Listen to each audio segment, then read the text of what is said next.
ঠিক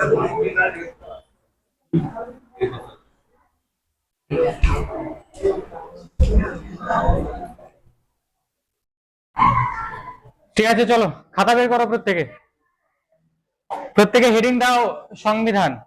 হেডিং দাও সংবিধান।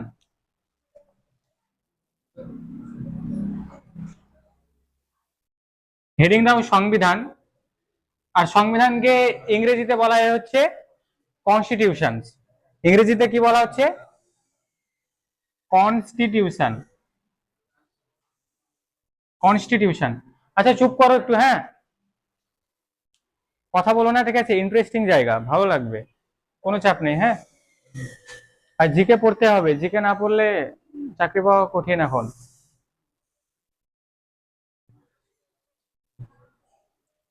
চলো তাহলে হেডিং দিয়েছে প্রত্যেকে সংবিধান। বেশ, তো সংবিধান কি কারোর কি জানা আছে? কেউ একজন? একদম, রাষ্ট্র চালানোর জন্য যে নিয়ম কানুন থাকে সেটাকে কি বলা হয়? সংবিধান বলা হয়। যেমন দেখো, আজকে আমি যখন পড়াতে এসেছি আর কি, প্রথমেই প্রথমেই তোমাদের দেখো কিছু নিয়ম কানুন আমি বলে দিয়েছি না? বলেছি তো কিছু নিয়ম কানুন। ঠিক আছে ভাই, ভিডিও মাথা কেটে যাচ্ছে নাকি? তো প্রথমেই দেখো আমি কিছু নিয়ম কানুন বলে দিয়েছি যে নির্ধারিত সময়ে প্রত্যেকে আসবে আর কি, আর সাইকেল গুলোকে সবাই ঠিকঠাক ভাবে রাখবে। তারপর বলেছি যে পড়াশোনা যেমন তোমাকে দেওয়া হবে, মানে বাড়ির কাজ যেমন দেওয়া হবে সেরকম বাড়ির কাজ বুঝেও নেওয়া হবে, তাই না? যেমন ঘটনা হচ্ছে একটা, যেটা হচ্ছে আমি এর আগেও বলি আর কি, কি যেন বলেছিলাম, ধোকা দেব না, ধোকা কিন্তু সহ্যও করবো না।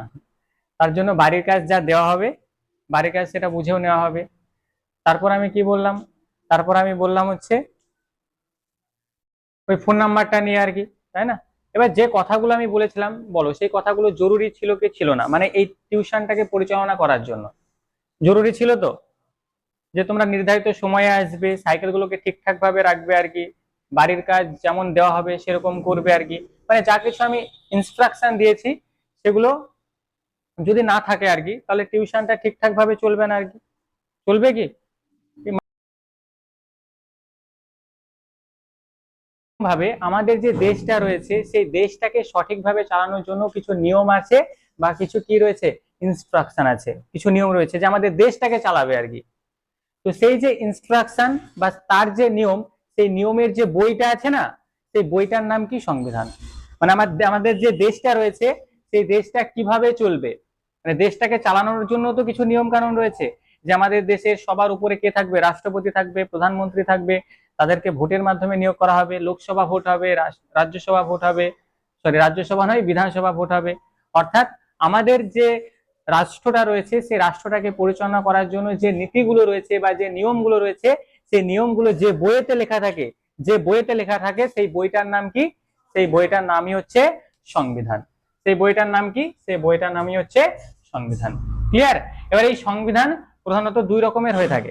সংবিধান কয় রকমের হয়ে থাকে? দুই রকম হয়ে থাকে এই সংবিধান।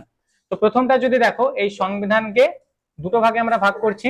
একটা হচ্ছে তোমার written constitution, written written constitution, আর একটা আমরা বলছি আনরিটেন, আনরিটেন কনস্টিটিউশন। রিটেন মানে কি? রিটেন মানে হচ্ছে লিখিত সংবিধান।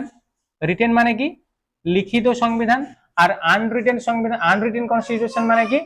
অলিখিত সংবিধান। অ অলিখিত সংবিধান। ঠিক আছে, অলিখিত সংবিধান। তাহলে রিটেন কনস্টিটিউশন মানে কি? লিখিত সংবিধান। আর আনরিটেন কনস্টিটিউশন মানে কি? অলিখিত সংবিধান। একটু ভালো করে আমরা বুঝি যে লিখিত সংবিধান কোনটা। লিখিত সংবিধান হচ্ছে, লিখিত সংবিধান হচ্ছে যে কোনো একটা সভা বা কোনো একটা সমিতি বা কোনো একটা সংঘ দ্বারা একটা নির্দিষ্ট সময়ের মধ্যে, একটা নির্দিষ্ট সময়ের মধ্যে সেটাকে যদি একটা বইয়ের মধ্যে লিখে সেটাকে প্রকাশ করে, তখন সেই সংবিধানটাকে আমরা কি বলবো? তখন সেই সংবিধানটাকে আমরা বলবো হচ্ছে লিখিত সংবিধান। ঠিক আছে দিদি? দিদি একটু ভিতরে বসো না, রেকর্ড হচ্ছে তো। চলো, তাহলে লিখিত সংবিধান কি বললাম? লিখিত সংবিধান হচ্ছে মানে 10 জন মিলে আর কি, ঠিক আছে? মনে করো আমাদের গ্রামে মিটিং হয় না, ঠিক আছে, মিটিং এর মতো, ঠিক আছে, 10 জন মিলে, ঠিক আছে, যুক্তি করে, ঠিক আছে, যে লিখছে আর কি, যে এখানে এরকম হয়েছে, এখানে ওরকম হয়েছে, এটার জন্য এটা দরকার, এটার জন্য এটা দরকার, হ্যাঁ, এটার জন্য এরকমটা দরকার।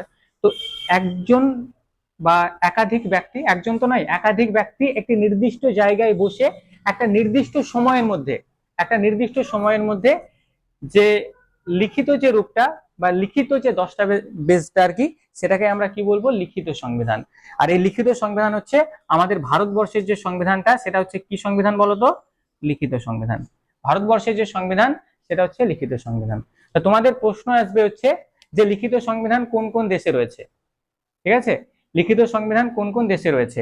অপরদিকে অলিখিত সংবিধান যদি দেখি, অলিখিত সংবিধান হচ্ছে মানে লিখিত নয়, মানে যেমন যেমন সময় আমাদের এগোচ্ছে ঠিক তেমন তেমন ভাবে তারা কি করছে বলতো, বিভিন্ন আচার, বিভিন্ন রীতিনীতি এগুলোর উপর ভিত্তি করে তারা সেখানে ছোট ছোট পয়েন্ট গুলোকে ইনক্লুড করছে তাদের সংবিধানে। সেই দেশের সংবিধানগুলোকে বলা হবে অলিখিত সংবিধান। তো লিখিত সংবিধান কোন কোন দেশে রয়েছে এগুলো তোমাদের পরীক্ষায় আছে। ভারত, মার্কিন যুক্তরাষ্ট্র, ভারত মার্কিন যুক্তরাষ্ট্র, ভারত মার্কিন যুক্তরাষ্ট্র, ব্রাজিল, ব্রাজিল, ভারত মার্কিন যুক্তরাষ্ট্র, ব্রাজিল। আর তোমাদের দেখবা প্রত্যেকেরই একটা স্বপ্ন থাকে ঘুরতে যাওয়ার। কোথায় ঘুরতে যাওয়ার স্বপ্ন থাকে? গার্লফ্রেন্ড কি বলে, কোথায় নিয়ে যাবা? সুইজারল্যান্ড, তাই না? তো ঠিক একই রকম ভাবে, ঠিক আছে, এই আসতে একই রকম ভাবে, ঠিক আছে, আমারও যে গার্লফ্রেন্ড ছিল সেও কি বলছিল, সুইজারল্যান্ড যাবে আর কি। আর পাশাপাশি বলছে সুইজারল্যান্ড আর কোথায় যাবে, অস্ট্রেলিয়া। ঠিক আছে, মানে ভালো ভালো দুটো দেশের নাম বলে দিচ্ছে আর কি। ঠিক আছে, টাকা তো খরচ হবে না, টাকা তো সব এদিক থেকে যাবে আর কি।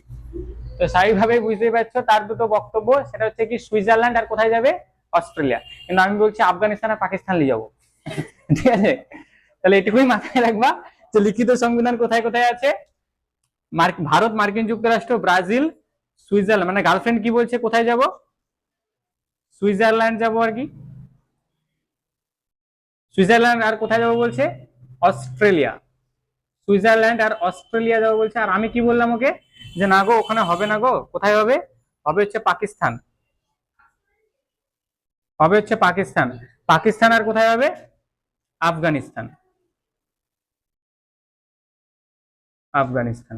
পাকিস্তান আর আফগানিস্তানে হবে আর কি।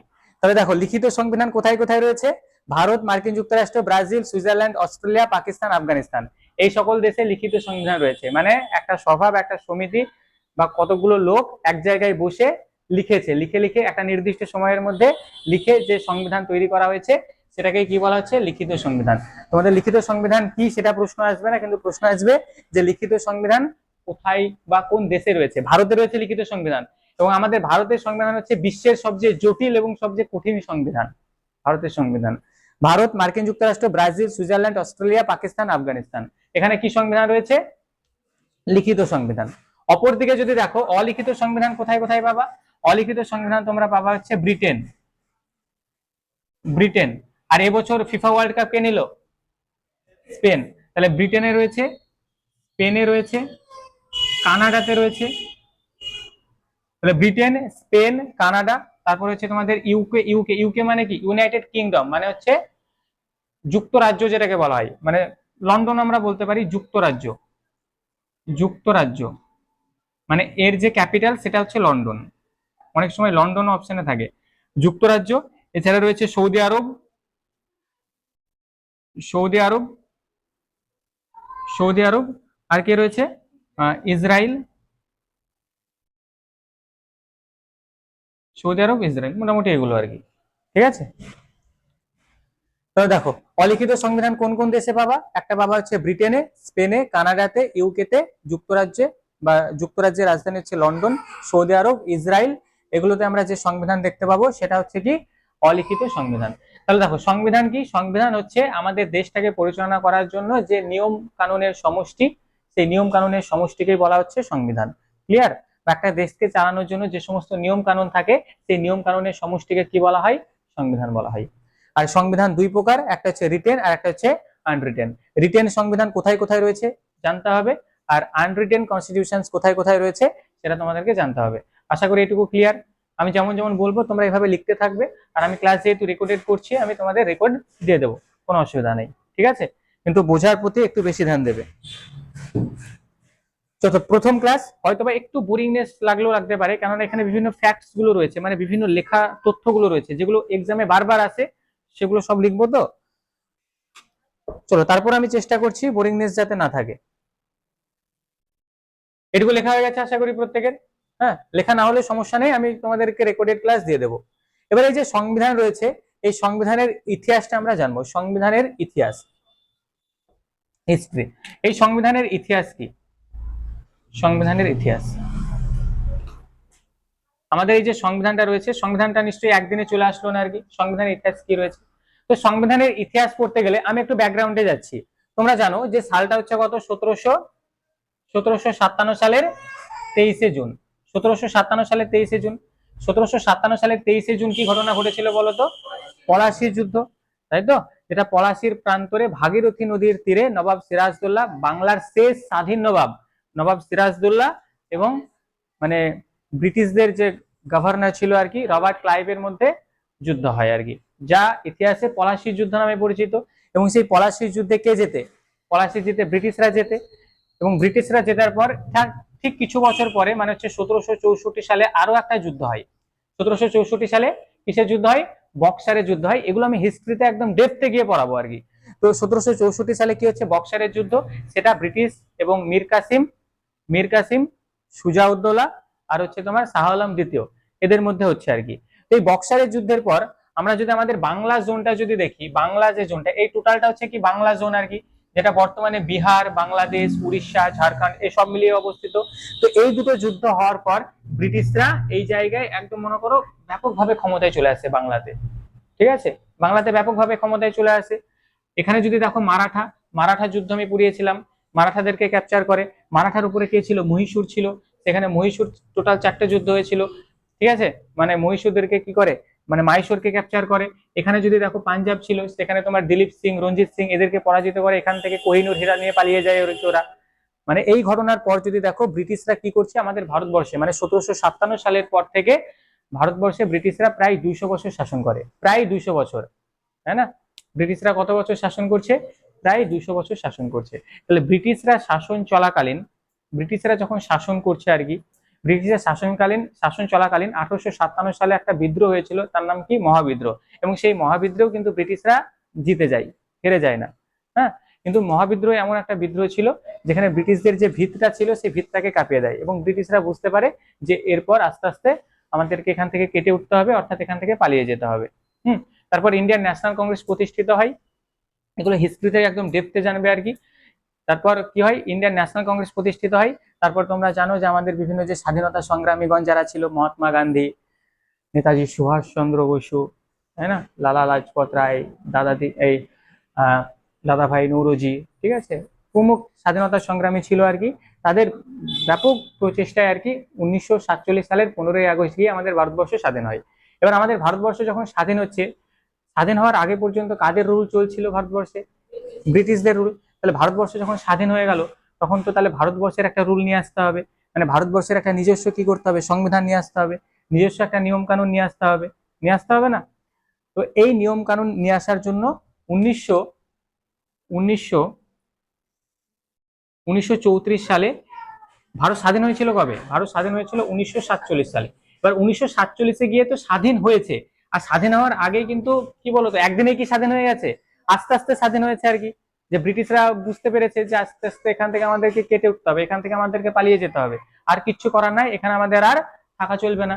তো 1934 সালে উনিশশো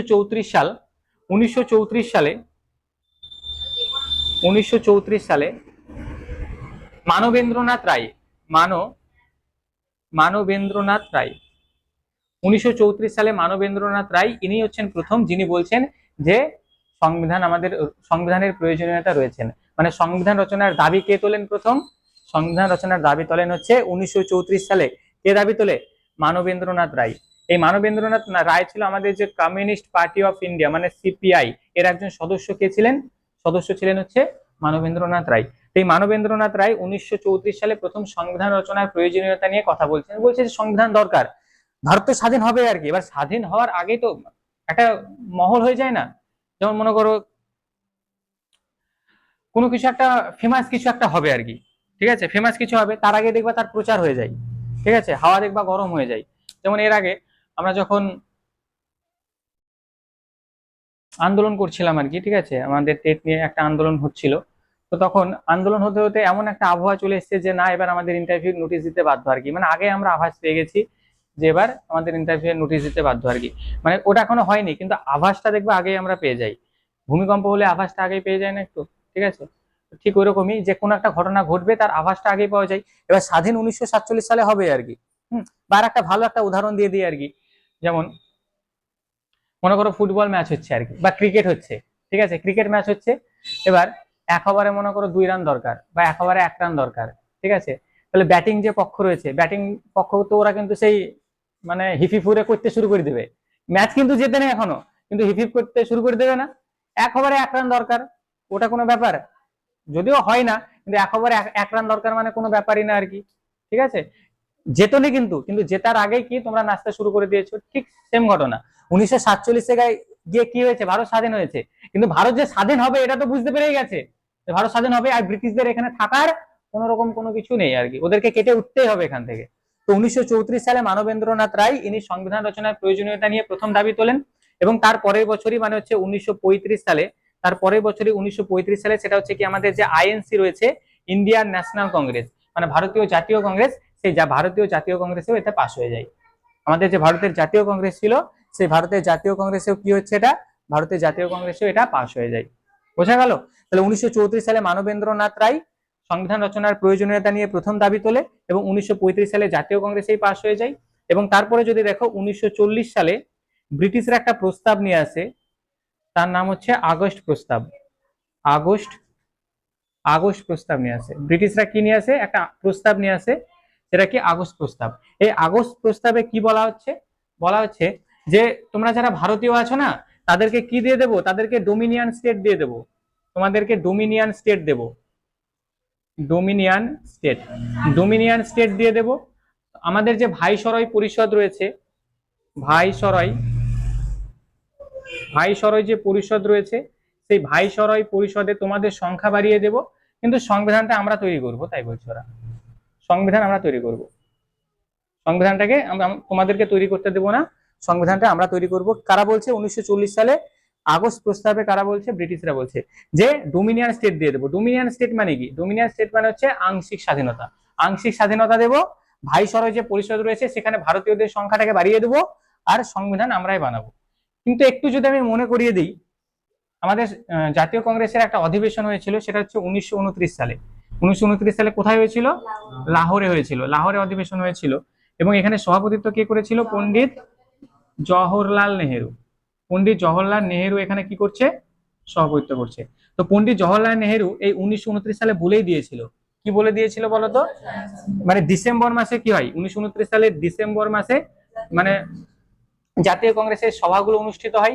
তো ডিসেম্বর মাসে পণ্ডিত জওহরলাল নেহেরু বলেই দিয়েছে 1929 সালে যে পরের বছরের প্রথম মাসের, পরবর্তী বছরের প্রথম মাসের শেষ যে রবিবারটা হবে, সেদিন ভারতবর্ষকে স্বাধীন করে দিলাম, তাতে হয় হোক না হয় না হোক, মানে পূর্ণ স্বরাজের দাবি তুলে দেয়। তাহলে 1929 সালে ডিসেম্বর মাসে পণ্ডিত জওহরলাল নেহেরু কি বলছে, যে পরের বছরে মানে 1930 সালের যে প্রথম মাস মানে কি, জানুয়ারি মাস, সেই জানুয়ারি মাসের যে শেষ যে রবিবারটা হবে, শেষ যে রবিবারটা হবে, সেই শেষ রবিবারে আমরা ভারতবর্ষকে স্বাধীন করে দিলাম। আর শেষ রবিবারটা ছিল 26 জানুয়ারি, সেই জন্য আমরা 26 জানুয়ারি কি করি, প্রজাতন্ত্র দিবস পালন করে থাকি, মানে রিপাবলিক ডে পালন করে থাকি। বোঝা গেছে? তাহলে দেখো 1929 সালে তো পূর্ণ স্বরাজের দাবি তুলে দেওয়া হয়েছে, তাহলে এখন কেন আবার ডোমিনিয়ন স্টেট নেবে আর কি, আংশিক স্বাধীনতা নেবে ভারত? নিশ্চয়ই নেবে না। তাহলে এই জায়গাটাই আগস্ট প্রস্তাব, ব্রিটিশদের যে আগস্ট প্রস্তাব, এটা আমাদের মুসলিম লীগও কি করে বলতো, বাদ দিয়ে দেয়, প্রত্যাখ্যান করে। আমাদের যে আইএনসি ছিল, ইন্ডিয়ান ন্যাশনাল কংগ্রেস, ইন্ডিয়ান ন্যাশনাল কংগ্রেসও প্রত্যাখ্যান করে আর কি, বলছে না এ হবে না আর কি। এবং তার পরবর্তীতেই 1942 সালে, 1942 সালে আরো একটা প্রস্তাব ব্রিটিশরাই নিয়ে আসছে, সেটা হচ্ছে ক্রিপস ক্রিপস প্রস্তাব। কিনে আসছে ক্রিপস প্রস্তাব। এই ক্রিপস প্রস্তাবে কি বলা হচ্ছে, যে যে ডোমিনিয়ন যে স্টেট রয়েছে, ডোমিনিয়ন স্টেট তোমাদেরকে দেব। আমাদের যে ভাইসরয় যে পরিষদ রয়েছে, ভাইসরয় পরিষদে ভারতীয়দের সংখ্যাও বাড়িয়ে দেব, এবং তোমাদেরকে কনস্টিটিউশন মানে সংবিধানও বানাতে দেবো, তাই বলছে। আবার এখানে দেখো ডোমিনিয়ন স্টেট, মানে ব্রিটিশরা কি বলছে, ডোমিনিয়ন স্টেট দেবো আর কি, মানে ওরা থাকতে চাইছে আরো দুদিন বেশি করি, তাই না, আংশিক স্বাধীনতা দিয়ে আবার ওরা একটা নতুন চক্রান্ত করছে যাতে আবার গুটিয়ে দিতে পারে আর কি। মানে ভারতকে তো ডেজায়ার অফ ল্যান্ড বলা হয়। হ্যাঁ, মানে ভারত হচ্ছে এমন একটা ভূমি যেখানে প্রত্যেকের ইচ্ছা আকাঙ্ক্ষা পূরণ হয়। হুম। আর ভারত হচ্ছে এমন একটা ভূমি সেখানে দেখবে কোনো কিছুর অভাব নেই, সবকিছু রয়েছে আর কি। উত্তরে হিমালয় থেকে দক্ষিণে মহাসাগর, ঠিক আছে, পশ্চিমে যদি দেখো মরুভূমি থেকে পূর্বে হচ্ছে একদম সবুজে ভরা অরণ্য আর কি, সবকিছুই রয়েছে। ঠিক আছে, তো সেখানে ব্রিটিশরা ভারত ছেড়ে কেন যেতে চাইবে আর কি। তো ব্রিটিশরা নতুন করে আবার ফোন দেওয়ার চেষ্টা করছে, আবার ক্রিপস প্রস্তাব নিয়ে আসছে, বলছে ডমিনিয়ন স্টেট। কিন্তু ডমিনিয়ন স্টেট কেন নেবে, মানে আংশিক স্বাধীনতা কেন নেবে? পূর্ণ স্বরাজের দাবি তো আগেই তুলে দেওয়া হয়েছে। আর এই ক্রিপস প্রস্তাবের পরিপ্রেক্ষিতেই গান্ধীজি এখানে শুরু করছে যে বাবু এবার তোমরা বস্তা ঝোলা যা আছে সব গুটিয়ে ফেলো, ভারত ছাড়ো আন্দোলন, কুইট ইন্ডিয়া মুভমেন্ট, ভারত ছাড়ো আন্দোলন শুরু করে 1942 সালে। হুম। তারপর ব্রিটিশরা দেখলো যে আমাদের আর কিছু করার নাই, ঠিক আছে, আমাদেরকে এখান থেকে কেটে উঠতে হবে, কিছু করার নাই, যা আবার হয়ে গেল। তো ব্রিটিশদের 1942 সালের পর, 1942 সালে তো ভারত ছাড়ো আন্দোলন শুরু হয়। তো 1942 সালের পর 19 সালটা হচ্ছে কত, 1945। সেই 1945 সালে যে ব্রিটিশ, সে ব্রিটিশ যে পার্লামেন্ট ছিল আর কি, সেই ব্রিটিশ পার্লামেন্টে সেই সময় প্রধান কে ছিল, মানে ব্রিটিশদের প্রধান ছিল 1945 সালে, ব্রিটিশদের মানে পিএম ছিল হচ্ছে ক্লেমেন্ট অ্যাটলি,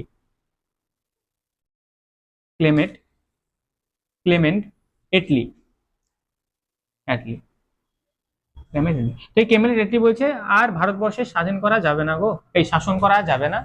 তা তুমি এক কাজ করো, ঠিক আছে, ওখান থেকে তোমরা পালিয়ে এসো, আমরা এখান থেকে কি করছি, আমরা এখান থেকে একটা পরিকল্পনা করছি আর কি, পরিকল্পনা করার পর আমরা সেই পরিকল্পনার অধীনে ভারতটাকে স্বাধীন করে দিয়ে তোমরা পালিয়ে এসো আর কি। তো এই ক্লেমেন্ট এটলি যিনি প্রধানমন্ত্রী ছিলেন, এনার অধীনেই 1946 সালে, 1946 সালে ক্যাবিনেট মিশন পরিকল্পনা আসে। 1946 সালে কি আসে, ক্যাবিনেট মিশন পরিকল্পনা আসে। আর এই ক্যাবিনেট মিশন পরিকল্পনার কাজই হচ্ছে সংবিধান তৈরি করা। ঠিক আছে, ক্যাবিনেট মিশন পরিকল্পনার কাজই হচ্ছে সংবিধান তৈরি করা। তাহলে দেখো, তাহলে সংবিধান রচনা মানে সংবিধান দরকার, প্রথম কে বলছে, মানবেন্দ্রনাথ রায়। তারপর সংবিধান প্রয়োজন, মানে সংবিধান যে দরকার এটা পাস হচ্ছে আইএনসি তে তার পরের বছরই 1935-এ। তারপর 1940-এ আগস্ট প্রস্তাব আসে। সে আগস্ট প্রস্তাবে মানে ব্রিটিশরা কি বলে যে ডোমিনিয়ন স্টেট দেবো, ভাইসরয় পরিষদে তোমাদের সংখ্যা বাড়াইন দিব, তারপর তোমাদের সংবিধান বানাইতে দেবো না, ঠিক আছে, সংবিধান বানাইতে দেবো না, তাহলে আমাদের এটাকে তোমরা স্বীকার করে নাও, আমরা সব কিছু ঠিকঠাক করে দিচ্ছি আর কি। তবে ঘটনা হচ্ছে এখানেই দেখো পূর্ণ স্বরাজের দাবি তোলা হয় 1929 সালে, যে ভারতবর্ষকে আমরা স্বাধীন করে দিলাম, তাহলে ডমিনিয়ন স্টেট কেন নেবে? সেজন্য মুসলিম লীগও এটাকে খারিজ করে, আইএনসিও খারিজ করে এটাকে। এবং তার 2 বছর পরে আবার ক্রিপস মিশন নিয়ে আসে, তখন বলছে যে ডমিনিয়ন স্টেটও দেবো, ভাইসরয় পরিষদে তোমাদের সংখ্যা বাড়িয়েও দেবো, মানে একটা পরিষদ ছিল ভাইসরয় পরিষদ, সেখানে বলছে তোমাদের ভারতীয়দের সংখ্যাটাকে বাড়িয়ে দেবো, তারপর সংবিধান বানাইতেও দিব। তো এই প্রস্তাবও খারিজ করে, কারা খারিজ করে, মুসলিম লীগও খারিজ করে, আইএনসিও খারিজ করে আর কি। মুসলিম লীগও খারিজ করে, আইএনসিও খারিজ করে, এবং এই আন্দোলনের পরিপ্রেক্ষিতে মহাত্মা গান্ধী শুরু করে কি কুইট ইন্ডিয়া মুভমেন্ট, মানে ভারত ছাড়ো আন্দোলন। এবং তারপরে ব্রিটিশরা দেখলো যে এখানে টিকা যাবে না, 1945 সালে ক্লেমেন্ট এটলি বলে দিল যে এরকম ব্যাপার, আমরা একটা তাহলে পরিকল্পনা করছি, এই পরিকল্পনার অধীনে ভারতবর্ষটাকে স্বাধীন করে দেওয়া আর কি। তো 1946 সালে যে পরিকল্পনা আছে সেটা হচ্ছে কি ক্যাবিনেট মিশন পরিকল্পনা। এটুকু হয়ে গেছে প্রত্যেকের। হুম।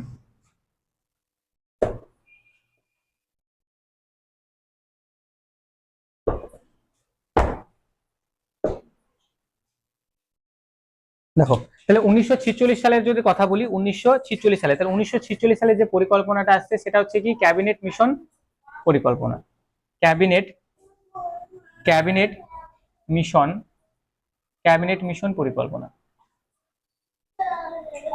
ক্যাবিনেট মিশন পরিকল্পনা। আর এই ক্যাবিনেট মিশনের টোটাল 3 জন সদস্য এসেছিল আর কি। কারা কারা এসেছিল? একজন এসেছিল হচ্ছে এভি আলেকজান্ডার,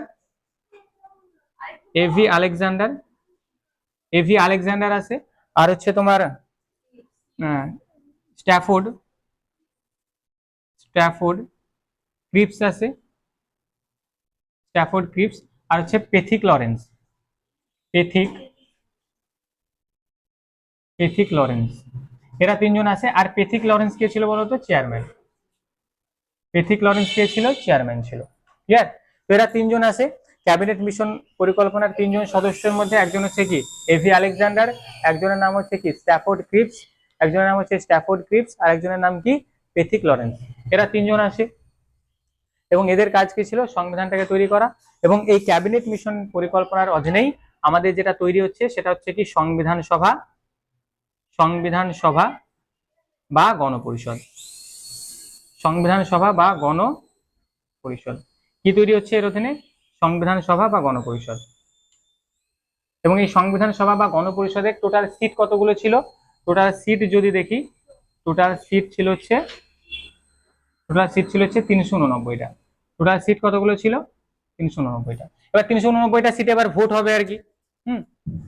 389টা সিটে কি হচ্ছে? ভোট হচ্ছে। টোটাল কতগুলো সিট ছিল? টোটাল সিট ছিল হচ্ছে 389টা। তাহলে সংবিধান সভা বা গণপরিষদ, সংবিধান সভা বা গণপরিষদের টোটাল সিট যদি দেখি কতগুলো ছিল? 389টা।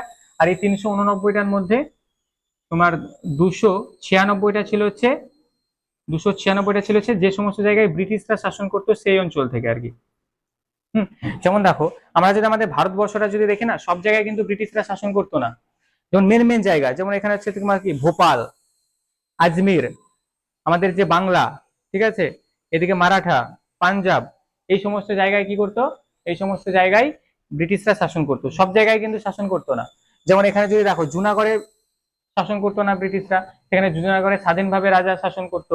হায়দ্রাবাদে যদি দেখো, হায়দ্রাবাদে ব্রিটিশরা শাসন করতো, হায়দ্রাবাদে নিজাম শাসন করতো। জম্মু কাশ্মীরে কি ব্রিটিশরা শাসন করতো? জম্মু কাশ্মীরে স্বাধীন রাজা হরি সিং শাসন করতো আর কি। তো এই যে যে সমস্ত জায়গায় ব্রিটিশরা শাসন করতো, সেখান থেকে টোটাল কতগুলো সিট থাকবে? সেখানে থাকবে হচ্ছে 296টা সিট। আর যেগুলো ভারতীয় ছিল, মানে দেশীয় যে সমস্ত রাজ্য ছিল, সেই দেশীয় রাজ্য থেকে সিট কতগুলো থাকবে? টোটাল 93টা। ঠিক আছে, টোটাল 93টা সিট থাকবে, 78 না, 93টা। ঠিক আছে, চলো ওটাকে ঠিক করে নাও। 296টা ব্রিটিশ শাসিত প্রদেশ থেকে, 296টা আর দেশীয় রাজ্য থেকে 93টা। এবার এই যে 296টা ছিল আর কি, এই 296টার মধ্যে 292টা হচ্ছে গভর্নর শাসিত প্রদেশ থেকে, গভর্নর গভর্নর শাসিত প্রদেশ থেকে। গভর্নর শাসিত প্রদেশ থেকে কতজন? 292 জন। আর 4জন হচ্ছে কমিশনার শাসিত প্রদেশ থেকে, কমিশনার শাসিত প্রদেশ থেকে। ঠিক আছে, চলো প্রথম ক্লাস, এই সমস্ত জিনিসগুলো সব পরীক্ষায় আসা প্রশ্ন, সব একটা একটা করে লিখতে হবে। হ্যাঁ, তারপর কি হচ্ছে? তারপর ভোট হচ্ছে আর কি। তারপর কি হচ্ছে? ভোট হচ্ছে। এই 389টা সিটে ভোট হয়। এবার এই 389টা সিটে যখন ভোট হচ্ছে আর কি, সেখানে যদি দেখি, আর ভোট যদি দেখি, মানে 1 মিলিয়ন মানুষজন পিছু একটা সিট। ঠিক আছে, 1 মিলিয়ন মানুষজন পিছু কি? একটা সিট, একটা সিটে ভোট হয়। আর এখানে কংগ্রেস কতগুলো যেতে? মানে আইএনসি যদি দেখি, ইন্ডিয়ান ন্যাশনাল কংগ্রেস যেতে হচ্ছে 208টা সিট যেতে। আর মুসলিম লীগ কটা যেতে? মুসলিম লীগ যেতে হচ্ছে 73টা। আর বাকি আদার্স মনে করো যা ছিল, আদার্স ওরা যেতে আর কি ওটা। এতগুলো সিটে ভোটটা হয়ে যায়।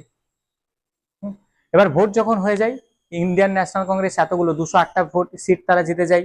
মুসলিম লীগ যদি দেখি 73টা সিট তারা জিতে যায়। আর আদার্স যদি দেখি, আদার্স ওটা বাদ দিয়ে যা করে থাকতো আর কি, সেগুলো যেতে আর কি। তাহলে ঘটনা দেখো, এখনো পর্যন্ত আমি কি কি পড়ালাম দেখো। তাহলে সংবিধান রচনার জন্য প্রথম দাবি তোলেন কে? সংবিধান রচনার দাবি প্রথম কে তোলেন? মানবেন্দ্রনাথ। কত সালে? 1934 সালে। তারপর আমাদের ইন্ডিয়ান ন্যাশনাল কংগ্রেসে সংবিধান যে থাকবে আমাদের ভারতবর্ষে, বা সংবিধান দরকার, এটা পাশ হয় কত সালে? 1935 সালে ভাই, 1935 সালে। তারপর আগস্ট প্রস্তাব কবে আসে? 1900 আগস্ট প্রস্তাব কবে আসে? 1940 সালে। আগস্ট প্রস্তাবে কি কি বলা হয়েছিল? ডোমিনিয়ন স্টেট দেব, ভাইসরয় পরিষদে তোমাদের সংখ্যা বাড়িয়ে দেব, আর সংবিধান আমাদের হবে আর কি।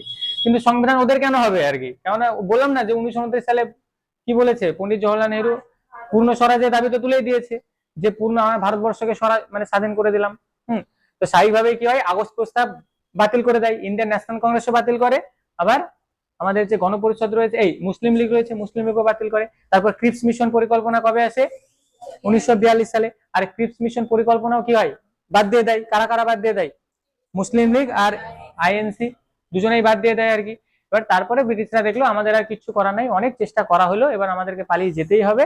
তো তারা কি করলো? ক্যাবিনেট মিশন পরিকল্পনা পাঠালো আর কি, যার সদস্য ছিল AV Alexander, Stafford Cripps, Pethick Lawrence ছিল হচ্ছে চেয়ারম্যান। এবং এই ক্যাবিনেট মিশনের পরিকল্পনার অধীনেই সংবিধান সভা বা গণপরিষদ তৈরি হয়। এটা কত সালে তৈরি হয় গণপরিষদ? 1946 সালেই তৈরি হয়। যার সিট ছিল কতগুলো? 389টা। এর মধ্যে ব্রিটিশ শাসিত প্রদেশ থেকে, যেখানে ব্রিটিশরা শাসন করতো সেখান থেকে 296টা, যেখানে দেশীয় রাজ্য শাসন করতো সেখান থেকে 93টা। গভর্নর শাসিত প্রদেশ থেকে, মানে 296 এর মধ্যে গভর্নর শাসিত প্রদেশ থেকে 292, আর কমিশনার শাসিত প্রদেশ থেকে হচ্ছে মাত্র 4টে। তারপর ভোট হয়ে গেল আর কি, 1 মিলিয়ন জনসংখ্যা পিছু একটা সিট। আইএনসি পেল 208টা, মুসলিম লীগ পেল 73টা। আর এইখানে মাথায় রাখবা 389টার মধ্যে ওমেন কতগুলো ছিল? ওমেন সিট ছিল হচ্ছে মাত্র 15টা। ওমেন সিট কতগুলো ছিল? ওমেন সিট ছিল হচ্ছে 15টা। ক্লিয়ার? তাহলে এতটুকু পর্যন্ত তোমাদের খেয়াল রাখতে হবে যে ওমেন সিট কতগুলো ছিল। ওমেন সিট ছিল হচ্ছে 15টা। এবার এই যে গণপরিষদ, এই গণপরিষদের প্রথম সভা বা প্রথম মিটিং এবার অনুষ্ঠিত হবে, বা সংবিধানটাকে রচনা করার জন্য সব কিন্তু দেখো হয়ে গেল আর কি। গণপরিষদ তৈরি হয়ে গেল, সিট হয়ে গেল, ভোটও হয়ে গেল।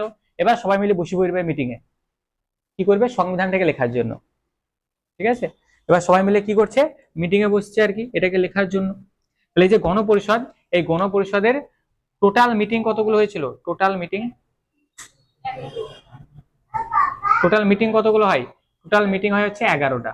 টোটাল মিটিং কতগুলো হয়? টোটাল মিটিং হয় 11টা। এর প্রথম মিটিং কবে হয়েছিল? First meeting. এর ফার্স্ট মিটিং হয়েছিল 1946 সালের 9 ডিসেম্বর। 1946 সালের 9 ডিসেম্বর। আর এই 1946 সালের 9 ডিসেম্বর কে সভাপতিত্ব করে? গণপরিষদের প্রথম অধিবেশনে সভাপতিত্ব কে করে? সচিদানন্দ সিনহা। মানে সবচেয়ে বয়সে বড় ছিল, মানে তাদের প্রত্যেকের মধ্যে সবচেয়ে বয়সে বড় কে ছিল? সচিদানন্দ সিনহা।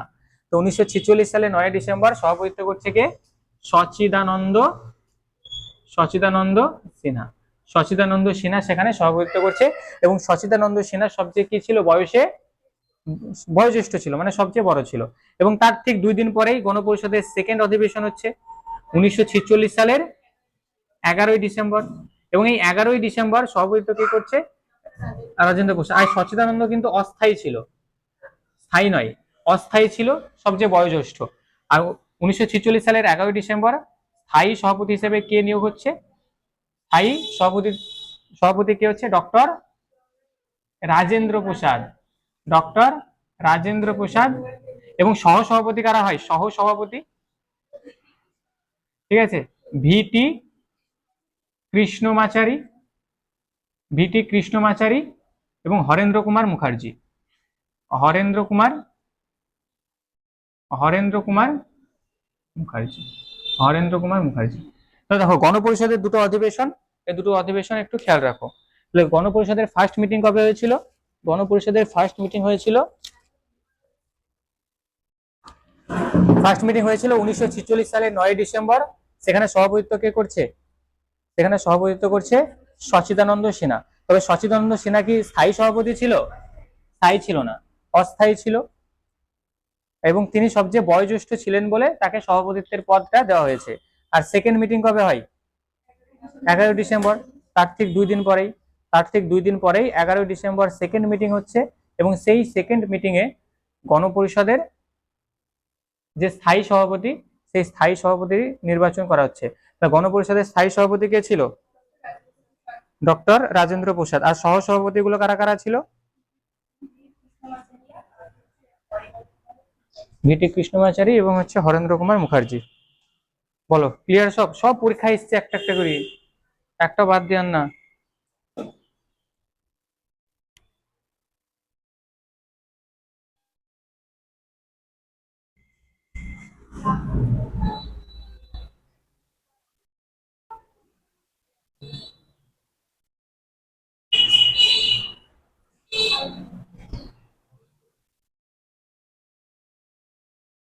দেখো এরপরে তাহলে 11 ডিসেম্বর কি হলো? 11 ডিসেম্বর এর সেকেন্ড অধিবেশন হচ্ছে আর কি। এই 11 ডিসেম্বরের পর 13 ডিসেম্বর 1946 সালে, 11 ডিসেম্বরের পর 13 ডিসেম্বর 1946 সালে, 13 ডিসেম্বর 1946 সালে পণ্ডিত জওহরলাল নেহেরু, 1946 সালে পণ্ডিত জওহরলাল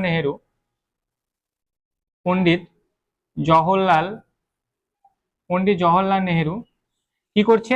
এই যে আমাদের গণপরিষদ রয়েছে না, সংবিধান যে সভাটা রয়েছে আর কি, সেই সংবিধান সভাতে অবজেক্টিভ রেজুলেশন, মানে অবজেক্টিভ যে রেজুলেশন রয়েছে সেটাকে উত্থাপন করছে।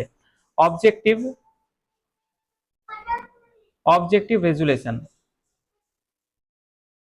অবজেক্টিভ রেজুলেশন কি করছে, অবজেক্টিভ রেজুলেশন সেটাকে প্রেরণ করছে আর কি, ঠিক আছে। আর এই যে অবজেক্টিভ যে রেজুলেশন, এই অবজেক্টিভ রেজুলেশন পরবর্তীতে গিয়ে মানে 1947 সালে গিয়ে, মানে মনে করো একটা অবজেক্টিভ রেজুলেশন মানে কি, মানে হচ্ছে একটা তোমার দস্তাবেজ আর কি, ঠিক আছে, মানে একটা লিখিত একটা ডকুমেন্ট। মানে পণ্ডিত জওহরলাল নেহরু বলছে যে এরকমটা যদি হয় সংবিধানের যে কাঠামোটা, তাহলে অনেক ভালো হবে। তো পণ্ডিত জওহরলাল নেহরু 13ই ডিসেম্বর 1946 সালে গণপরিষদে দিয়ে দিল, ওটাকে কি করলো, গণপরিষদে দিয়ে দিল। আর এই যে অবজেক্টিভ যে রেজুলেশনটা, সেটা 1947 সালের 22শে জানুয়ারি, 1947 সালের 22শে জানুয়ারি গিয়ে কি হচ্ছে, গণপরিষদে পাশ হচ্ছে, এবং গণপরিষদে এটাই প্রস্তাবনার আকার ধারণ করছে। এটা কিসের আকার ধারণ করছে, প্রস্তাবনার আকার, প্রস্তাবনা, যেটাকে আমরা বলছি প্রিএমবেল, PREMBL, প্রিএমবেলের আকার ধারণ করছে। সেটা কিসের আকার ধারণ করছে, প্রিএমবেলের আকার ধারণ করছে। প্রিএমবেল মানে প্রস্তাবনা, মানে বোঝো তো, প্রিএমবেল বা প্রস্তাবনা মানে কি, দেখবে আমাদের যে সরকারি বইগুলো রয়েছে না, সেই সরকারি বইগুলোতে লেখা থাকে যে আমরা ভারতীয় জনগণ ভারতকে সার্বভৌম সমাজতান্ত্রিক ধর্মনিরপেক্ষ সমাজতন্ত্র রূপে গড়ে তুলতে, এবং ভারতের সকল নাগরিক যাহাতে সুষ্ঠু স্বাভাবিক এবং তাদের মধ্যে ভ্রাতৃত্ববোধের একটা সম্পর্ক গড়ে ওঠে। তার জন্য দেখবে একটা লেখা আছে না, প্রত্যেকটা বইয়ে লেখা আছে, ওটাকে কি বলা হয়, প্রস্তাবনা। এই প্রস্তাবনাটাকে প্রথম পেশ কে করেছিল, 13ই ডিসেম্বর 1946 সালে পণ্ডিত জওহরলাল নেহরু ওটাকে পেশ করে প্রথম, যেটা অবজেক্টিভ রেজুলেশন নামে পরিচিত। এবং পরবর্তীকালে গণপরিষদে এটা পাস হচ্ছে কবে, 1947 সালের 22শে জানুয়ারি, এবং যখন পাস হয় তখনই সেটা কিসের আকার ধারণ করে, তখন সেটা প্রস্তাবনার আকার ধারণ করে। বোঝা গেল? তাহলে দেখো আমাদের সংবিধান রচনার জন্য কোন কোন সভা দায়িত্ব ছিল, মানে সংবিধানটাকে রচনা করবে তার দায়িত্ব কে ছিল, সংবিধান সভা বা গণপরিষদ। গণপরিষদের প্রথম অধিবেশন কবে হচ্ছে, প্রথম অধিবেশন হচ্ছে 1946 সালের 9ই ডিসেম্বর। সেখানে অস্থায়ী সভাপতি কে ছিলেন, সচিদানন্দ সিনহা। সেকেন্ড অধিবেশন কবে হয়, 1946 সালের 11ই ডিসেম্বর। সেখানে স্থায়ী সভাপতি হিসাবে ডক্টর রাজেন্দ্র প্রসাদ, এবং সহসভাপতি হিসাবে VT কৃষ্ণমাচারী এবং হরেন্দ্র কুমার মুখার্জি সেখানে সভাপতিত্ব করেন আর কি, তাই না। এবং তারপরে তার ঠিক 2 দিন পর 13ই ডিসেম্বর 1946 সালে পণ্ডিত জওহরলাল নেহরু অবজেক্টিভ রেজুলেশন উত্থাপন করছে, যেটা 1947 সালের 22শে জানুয়ারি গিয়ে প্রস্তাবনা বা প্রিএমবেলের আকার ধারণ করে। দেখো প্রথম ক্লাসে একটু হয়তো বোরিংনেস লাগতে পারে, কেননা অনেকগুলো তথ্য তো একবারে হয়তো নিতে পারবে না, কিন্তু বাড়িতে গিয়ে পড়বা, রেকর্ডেড ক্লাসটাকে আরেকবার দেখবা। আমি কিন্তু ফালতু একটা জিনিসও লিখছি না এখানে, আমার অত শখ নেই, কারণ এগুলো লিখতে গেলে আমাকে তো পড়ে আসতে হয়েছে না এতগুলো জিনিস, ঠিক আছে। আমি তো আর খাতা দেখে একটা একটা করে বলছি না তোমাদেরকে, প্রত্যেকটা জিনিস আমাকে পড়ে আসতে হয়েছে। আর প্রত্যেকটা জিনিস আমাকে পড়ে আসতে হয়েছে মানে কি, আমি নিশ্চয়ই নিজে নিজে আমার শখ নেই, আমি পড়ে আসবো আর কি, ঠিক আছে। ভাই এগুলো পরীক্ষায় এসেছে, সেই জন্য আমি এখানে লিখে এসেছি। এই যে যা ক্লাস হচ্ছে আর কি, তুমি যা এক্সাম দেবা, ঠিক আছে, প্রাইমারি আপার প্রাইমারি থেকে শুরু করে আর কি, যেখানে সংবিধান থেকে প্রশ্ন আসবে, একটা প্রশ্ন বাইরে যাবে না। হুম এবং সেইভাবে নোটস গুলোকে বানানো এবং সেইভাবে নোটস গুলোকে করানো আর কি। চলো, একবারই তো খাটবা, পরিশ্রম একবারই করবা, একটু ভালো করে করো, কোনো অসুবিধা হবে না। এবার দেখো, এবার এই যে সংবিধানটাকে তো এবার লিখতে হবে, নেক্সট কাজ কি, নেক্সট কাজ হচ্ছে সংবিধানটাকে লিখতে হবে। এবার সংবিধানটাকে যে আমরা লিখবো, তার জন্য এবার একটা কমিটি দরকার, তার জন্য একটা কি দরকার, কমিটি দরকার। একটা কমিটি তৈরি করা হচ্ছে, সেই কমিটির নাম হচ্ছে ড্রাফটিং কমিটি বা খসড়া কমিটি। আর বিভিন্ন জনকে, আমাদের ভারতবর্ষের তো পণ্ডিতের অভাব নাই, বিভিন্ন জনকে বিভিন্ন জায়গায় পাঠিয়ে দেওয়া হলো, যে তুমি ওই দেশে চলে যাও, ওই দেশে যেটা ভালো আছে সেটা নিয়ে চলে এসো। তো একে বলা হচ্ছে তুমি ওই দেশে চলে যাও আর কি, ওই দেশ থেকে যেটা ভালো পাবা সেটাকে নিয়ে চলে আসো, তো আমাদের ভারতবর্ষে সব দাও আর কি। তো যে যেখানে পেরেছে সব গিয়ে আমাদের ভারতবর্ষের সংবিধানটাকে এমন ভাবে তৈরি করেছে যে বিশ্বের সবচেয়ে জটিল হয়ে গেছে। বিশ্বের সবচেয়ে জটিল এবং লিখিত সংবিধান হয়ে গেছে। এই ভারতবর্ষের এই যে সংবিধানটা, এই সংবিধানটা লেখার দায়িত্ব কার উপর ছিল, বা এটার যে ড্রাফট, এই ড্রাফটটাকে তৈরি করার দায়িত্ব ছিল হচ্ছে ড্রাফট কমিটির উপর, মানে হচ্ছে খসড়া কমিটির উপর। তাহলে এর পরবর্তীতে যে কমিটিটা আসবে আর কি,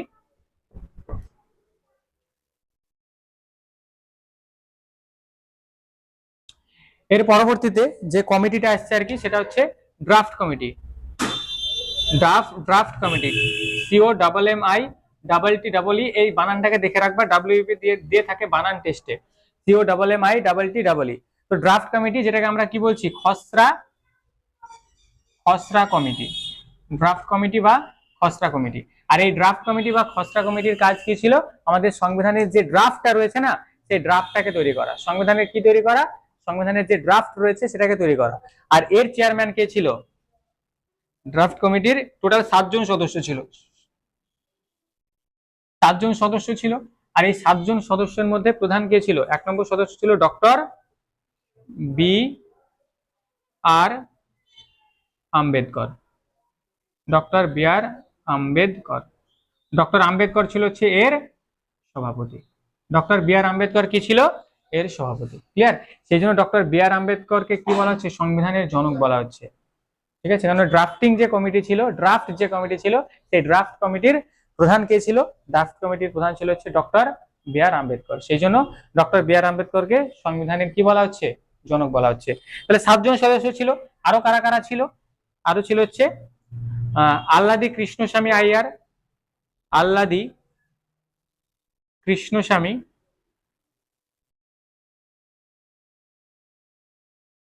কৃষ্ণস্বামী আইয়ার, আল্লাদি কৃষ্ণস্বামী আইয়ার, আল্লাদি কৃষ্ণস্বামী আইয়ার। আর কে ছিল? আর ছিল হচ্ছে তোমাদের Gopalaswami Ayyangar, N Gopalaswami, Gopal Swami, N Gopalaswami Ayyangar, N Gopalaswami Iyengar.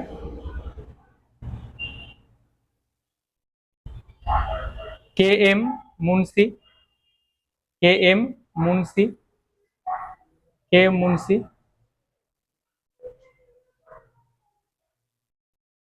Mohammad Saadullah,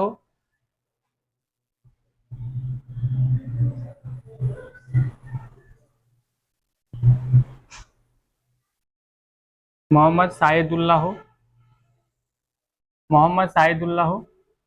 আর কে ছিল? আর ছিল হচ্ছে তোমাদের বিএল মিত্র, বিএল মিত্র।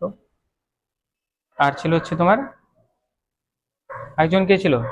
বিএল মিত্র আর ডিপি খৈতান। ঠিক আছে, ডিপি খৈতান। ঠিক আছে, ঠিক আছে, ডিপি খৈতান। তো বিএল মিত্র পরবর্তীতে অসুস্থ হয়ে যায়, পরবর্তীতে অসুস্থ হয় আর কি। বিএল মিত্র পরবর্তীতে অসুস্থ হয়। তো অসুস্থ হওয়ার জন্য, ঠিক আছে, এন মাধব রাও আসে। এখানে কে আসে? এনার পরিবর্তে কে আসে? অসুস্থ হয়ে যায়, তার জন্য আসে হচ্ছে কে? মাধব রাও। ঠিক আছে, অসুস্থ হয়ে যাওয়ার পর মাধব রাও আসে। আর এই ডিপি খৈতান মারা যায়। তো ডিপি খৈতান মারা যাওয়ার পর এনার জায়গায় কে আসে? TT Krishnamachari, TT Krishnamachari. এনার জায়গায় কে আসছে? টিটি কৃষ্ণমাচারী। তাহলে এখানে দেখো আমাদের যে খসড়া কমিটি ছিল বা ড্রাফটিং কমিটি ছিল, এখানে টোটাল 7 জন সদস্য কারা কারা? ডক্টর বি আর আম্বেদকর যিনি সভাপতি সভাপতি ছিলেন, ডক্টর বি আর আম্বেদকর যিনি সভাপতি ছিলেন।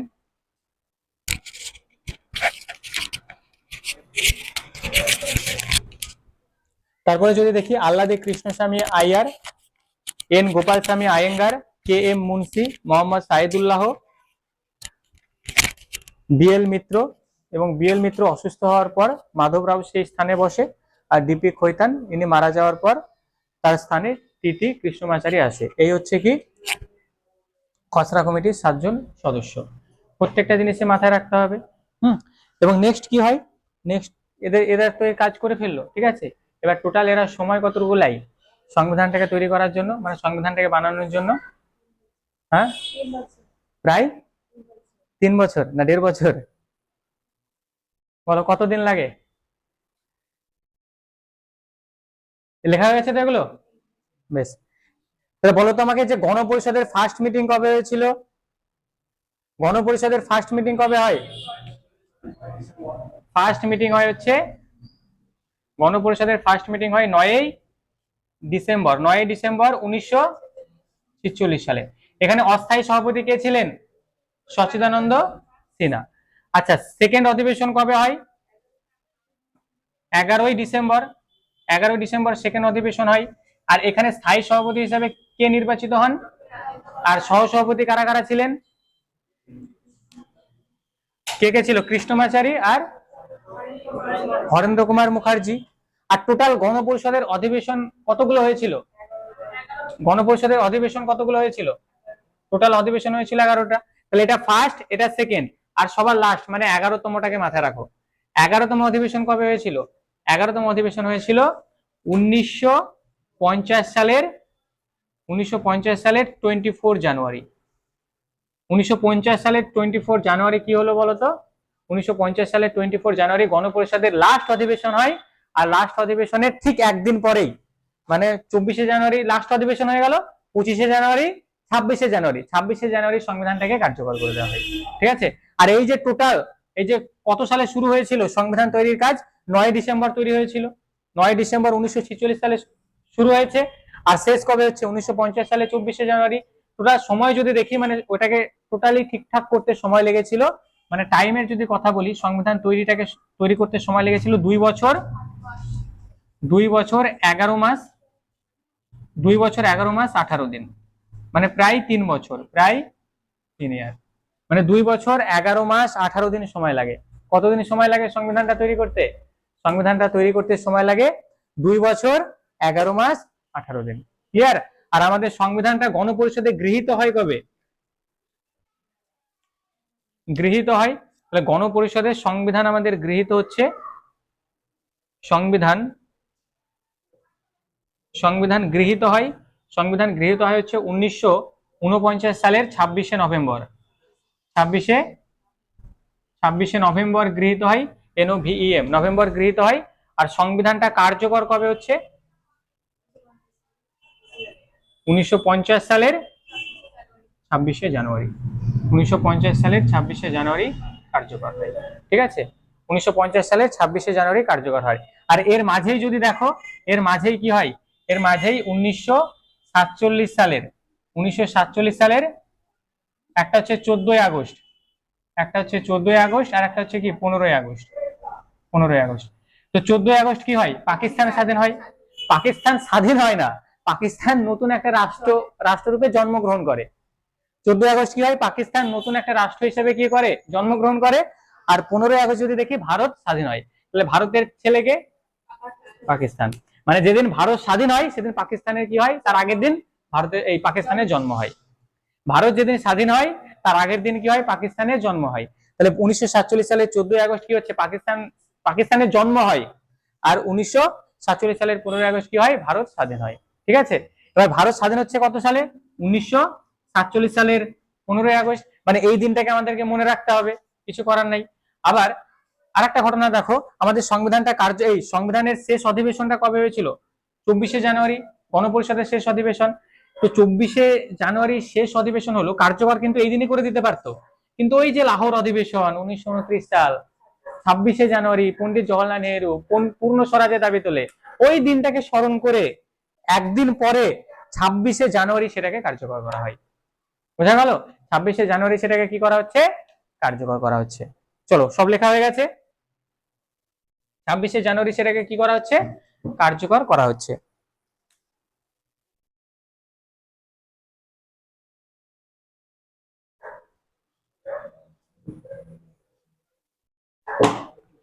দেখো, তাহলে এবার কুইক একটু রিভিশন মারছি, ঠিক আছে? একটু ভালো করে মন দিয়ে শোনো, কুইক রিভিশন মারছি। দেখো, প্রথম যদি দেখি আর কি, প্রথম আমাদের সংবিধান রচনার প্রয়োজনীয়তা নিয়ে প্রথম দাবি কে তুলছে, মানে সংবিধান। আচ্ছা, একদম প্রথম থেকে আসি। সংবিধান কি? সংবিধান হচ্ছে দেশ বা রাষ্ট্র পরিচালনার জন্য যে নিয়ম বা যে নীতি, তার সমষ্টিকে কি বলা হচ্ছে? সংবিধান। সংবিধান কয় প্রকার? 2 প্রকার। একটা হচ্ছে কি লিখিত সংবিধান, একটা অলিখিত সংবিধান। লিখিত সংবিধান কোনগুলোকে বলা হচ্ছে? যে একটা সভা বা একটা সমিতি দ্বারা বা কতগুলো লোকজন এক জায়গায় বসে একটা নির্দিষ্ট সময়ের মধ্যে, ভারতের সংবিধানটা তো দেখলা, গণপরিষদ কি করলো? তারা বিভিন্ন সভা সমিতির আয়োজন করে একটা নির্দিষ্ট সময়ের মধ্যে লিখলো আর কি, লিখে সংবিধানটাকে তৈরি করলো, যদিও পরবর্তীকালে এর সংশোধন করেছে আর কি।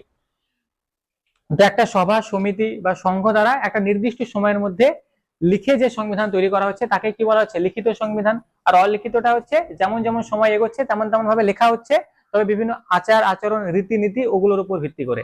তোমাদের মনে রাখতে হবে যে উদাহরণগুলো, লিখিত সংবিধান কোন কোন রাষ্ট্রে রয়েছে? ভারত, মার্কিন যুক্তরাষ্ট্র, ব্রাজিল। ভারত, মার্কিন যুক্তরাষ্ট্র, ব্রাজিল। আর গার্লফ্রেন্ড পছন্দ করতো সুইজারল্যান্ড আর অস্ট্রেলিয়াকে, আমি বলেছিলাম ওখানে যাবো না, নিয়ে যাবো কোথায়? পাকিস্তান, আফগানিস্তান। গেল আর কি। নেক্সট, অলিখিত সংবিধান কোথায় কোথায় দেখেছিলাম আমরা? অলিখিত সংবিধান আমরা দেখেছিলাম হচ্ছে আমাদের ব্রিটেন, এবছর যে ফিফা নিল আর কি, Spain, Canada, Britain, Spain, Canada, UK মানে হচ্ছে ইউনাইটেড কিংডম, সৌদি আরব, আর হচ্ছে তোমার ইসরায়েল। সৌদি আরব আর হচ্ছে ইসরায়েল, ওখানে কি পাওয়া যায়? অলিখিত। তারপর সংবিধান রচনার প্রথম দাবি কে তুলছে? মানবেন্দ্রনাথ রায়। তারপর 1935 সালে জাতীয় কংগ্রেসে পাশ হয়। 1940 কি কোন প্রস্তাব আছে? আগস্ট প্রস্তাব। 1942 কি আছে? ফিফথ প্রস্তাব। এই সমস্ত প্রস্তাব ব্রিটিশদের যা আছে সব খারিজ করে দেয় কারা? মুসলিম লীগ আর হচ্ছে তোমার আইএনসি। মুসলিম লীগ এবং আইএনসি এই সমস্ত প্রস্তাবকে কি করে? খারিজ করে। এবং তারপরেই 1945 সালে সেই সময় ব্রিটেনে মানে ভোট হচ্ছিল আর কি, সেখানে পিএম হন হচ্ছে ক্লেমেন্ট এটলি। তো তার পরামর্শক্রমে ক্যাবিনেট মিশনকে পাঠানো হয় ভারতে। তার 3জন সদস্য ছিল এভি আলেকজান্ডার, স্ট্যাফোর্ড ক্রিপস আর পেথিক লরেন্স ছিল চেয়ারম্যান। এবং তাদের অধীনে কি তৈরি হলো? সংবিধান সভা বা গণপরিষদ। ঠিক আছে, এবং এদেরই কাজ হচ্ছে কি? সংবিধানটাকে তৈরি করা। তাহলে সংবিধান সভার টোটাল কতগুলো সিট ছিল? 389টা। মহিলা তার মধ্যে কত? মহিলা তার মধ্যে 15টা আর কি। আচ্ছা বলো, এদের মধ্যে ব্রিটিশ শাসিত প্রদেশ থেকে 296, আর দেশীয় রাজ্যগুলি থেকে 93। আর ওই যে 296 ছিল ব্রিটিশ শাসিত প্রদেশ থেকে, তার মধ্যে গভর্নর শাসিত কত? আর কমিশনার শাসিত 4টে। আর ভোট হলো আর কি। তাহলে একটা সিট পিছু কতজন মানুষ? হ্যাঁ, 1 মিলিয়ন, মানে একটা সিট পিছু 1 মিলিয়ন মানুষ। যেমন দেখো, আমাদের সংবিধান সবচেয়ে বেশি ক্ষমতা কাদেরকে দিয়েছে বলতো? মানে আমাদেরকে ক্ষমতা দিয়েছে। ঠিক আছে, আমাদেরকে, সংবিধান কিন্তু আমাদেরকে ক্ষমতা দিয়েছে।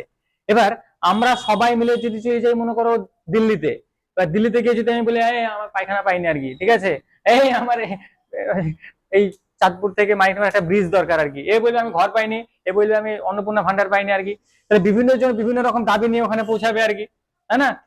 ওখানে যে অধ্যক্ষ থাকবে মানে ও তো সেই ঘাবড়ে যাবে আর কি, এত মানুষজন যদি যায় ঘাবড়ে যাবে না? তো সেই জন্য কি করা হয়? সেই জন্য এই যে সবাই মিলে, ঠিক আছে, আমরা সবাই মিলে কি করি বলতো? একজনকে নির্বাচন করি, সে গিয়ে আমাদের কথা বলে। আমরা নির্বাচন কাকে করেছি? ইউসুফ পাঠান। ঠিক আছে, আমাদের বহরমপুরের লোকসভার মেম্বার কে আছে? ইউসুফ পাঠান। তাহলে আমরা সবাই মিলে যদি দিল্লিতে বলতে যাই আর কি, বুঝতে পারছি অধ্যক্ষ বলে কি বলে রে, ঠিক আছে, বুঝতে পারছো তো? সেই জন্য আমরা সবাই মিলে কি করি বলতো? একজনকে নিয়োগ করি। কাকে নিয়োগ করি? আমরাই নিয়োগ করি, কিন্তু কাকে? ইউসুফ পাঠানকে নিয়োগ করছি, মানে এমপি কে, মেম্বার অফ পার্লামেন্ট। ও গিয়ে আমাদের হয়ে কথা বলবে আর কি। এবার ও কি বলবে না বলবে, ঠিক আছে, সেটা আল্লাহ জানে, আমি জানি না, তাই না? চলো, তাহলে গেল আর কি, ঠিক আছে। নেক্সট কি বললাম? এবার সংবিধান সভা হয়ে গেল আর কি, ভোট হয়ে গেল। ভোট কংগ্রেস কতগুলো সিট পেল? 208টা। আর তোমার মুসলিম লীগ কটা পেয়েছিল? 73টা। প্রথম অধিবেশন কবে হচ্ছে? 1946 সালের 9 ডিসেম্বর। এবার সেখানে সভাপতিত্ব কাকে করবে? মানে সভাপতি মানে প্রধান কাকে বানাবে? খুঁজে পেয়েছে না, বুঝাই বাবু তুমি তো সবচেয়ে বড়, সচিদানন্দ সেনাকে দাঁড় করাই দেয়, তুমি তো সবচেয়ে বড়, তাহলে সভাপতিটা তুমি করো, তবে সেটা অস্থায়ী ভাবে। ঠিক আছে, তার 2 দিন পরেই 11 ডিসেম্বর আবার হয়। 11 ডিসেম্বর আমাদের ভারতবর্ষের প্রথম রাষ্ট্রপতি ডক্টর রাজেন্দ্র প্রসাদকে স্থায়ী সভাপতি হিসেবে নিয়োগ করা হয়, এবং অস্থায়ী হিসেবে আরো 2জনকে। ঠিক আছে, আর টোটাল অধিবেশন কতগুলো হয়েছিল? 11টা। শেষ অধিবেশন কবে হয়েছিল? 1950 সালে 24শে জানুয়ারি। আর তার আগে 11 ডিসেম্বরের পর 13ই ডিসেম্বর পন্ডিত জওহরলাল নেহেরু অবজেক্টিভ রেজুলেশন উত্থাপন করে, যেটা 1947 সালের 22শে জানুয়ারি গিয়ে কি হচ্ছে? প্রস্তাবনার আকার ধারণ করছে, যেটা হচ্ছে ওই যে আমরা ভারতের জনগণ, ভারতকে সার্বভৌম সমাজতান্ত্রিক ধর্মনিরপেক্ষ, যেটা থাকে না প্রত্যেকটা বইয়ের সামনে দেখবো লেখা থাকে, যেটাকে সংবিধানের আইডেন্টিটি কার্ড বলা হয়, সংবিধানে প্রবেশের চাবিকাঠি বলা হয়, যা আমি ওইটুকু পড়লেই আমাদের সংবিধানে কি রয়েছে সব জানতে পেরে যাবো। যদিও এই জিনিসগুলোকে নিয়ে সব পরবর্তীতে বিস্তারিত ভাবে আলোচনা হবে আর কি। আর এই সংবিধানটা তৈরি করতে সময় কতটুকু লেগেছিল? 2 বছর 11 মাস 18 দিন, মানে 3 বছর। আর এর মাঝে ভারত স্বাধীন হয়ে যায়, পাকিস্তানও কি হয়ে যায়? নতুন রাষ্ট্ররূপে আত্মপ্রকাশ করে। সংবিধান গৃহীত হয় 1949 সালের 26শে নভেম্বর, আর কার্যকর হয় কবে? 1950 সালের 26শে জানুয়ারি। আর যখন কার্যকর হয় তখন আমাদের সংবিধান কি? সংবিধান তো একটা বইয়ের মতো, তাই না? সংবিধান মনে করো একটা বইয়ের মতো আর কি। সেই বইতে যদি দেখি, সেই বইতে শিডিউল কতগুলো ছিল? শিডিউল যদি দেখি, ACHEDULES, শিডিউল মানে হচ্ছে যেটাকে আমরা তফসিল বলছি। তফসিল কতগুলো ছিল? তফসিল ছিল হচ্ছে 8টা। তফসিল কয়টা ছিল? মানে বইটায় তফসিল 8টা ছিল। আমরা যদি তোমার পাঠের কথা বলি, পাঠ মানে হচ্ছে অধ্যায়। পাঠ মানে কি? পাঠ মানে হচ্ছে অধ্যায়। পাঠ অধ্যায় কতগুলো ছিল? অধ্যায় ছিল হচ্ছে 22টা। অধ্যায় কটা ছিল? 22টা। আর তোমার আর্টিকেল,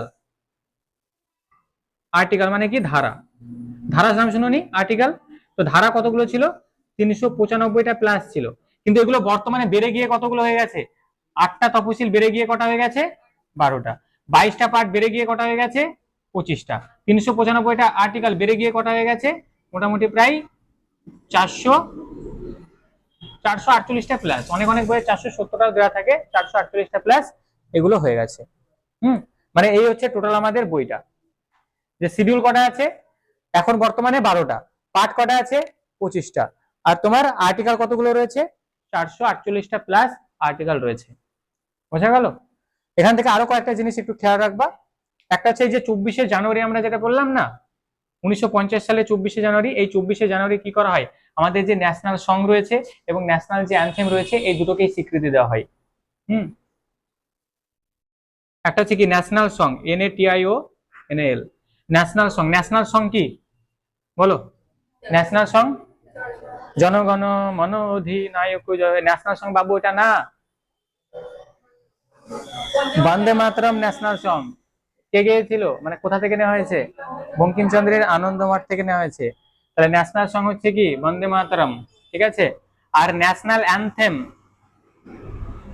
ন্যাশনাল অ্যানথেম, ন্যাশনাল অ্যানথেমটা কি? জনগণ মন অধিনায়ক জয় হয়ে ভারত ভাগ্য বিধাতা, ঠিক আছে? যেটা রবীন্দ্রনাথ ঠাকুরের লেখা ন্যাশনাল অ্যানথেম। এই দুটো কি হচ্ছে? এই দুটো 1950 সালে 24শে জানুয়ারি স্বীকৃতি দেওয়া হচ্ছে। হ্যাঁ বলো। ধূপকাঠি শেষ হয়ে গেছে তো, আর ধূপকাঠি লাগবে না। হ্যাঁ ধূপকাঠি পিছনে দিয়েছিলাম তো অনেকগুলো। হ্যাঁ পিছনে দিন অনেকগুলো। হ্যাঁ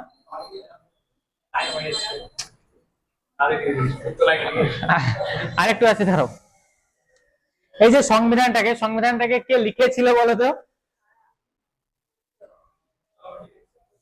হ্যাঁ এই সংবিধানটাকে একজন ব্যক্তি লিখেছিল। এই সংবিধানটাকে যিনি লিখছে আর কি, তার নাম হচ্ছে,